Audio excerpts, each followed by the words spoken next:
senhor presidente, senhoras e senhores vereadores, na verdade essa moção, ela não tem nenhum intuito de denegrir a imagem de nenhum deputado ou senador.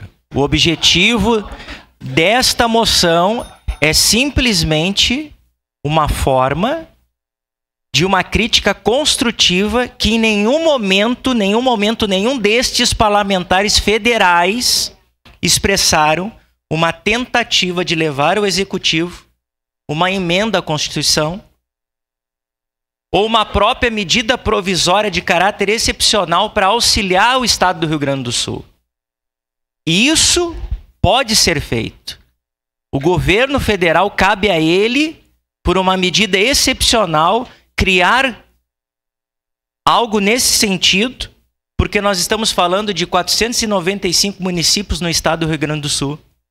461 municípios atingidos com essa tragédia. Nós estamos falando de um estado que tem uma produção de arroz para todo o Brasil e exporta também para o mundo todo. Esta é a coerência. Não é apontar individualmente a deputado A ou B ou C.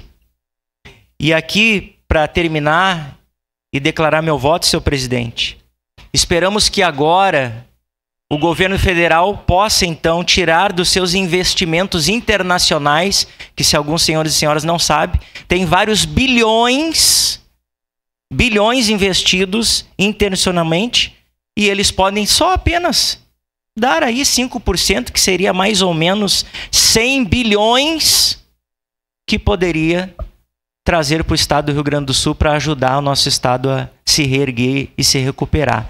É uma proposta dos nossos 42 parlamentares do Republicanos, deputados federais, propondo ao governo de pegar esse investimento, né, uma partezinha dele, e poder nos auxiliar para a recuperação. Estarei votando sim, nesse sentido, senhor presidente, com muita coerência. Muito obrigado.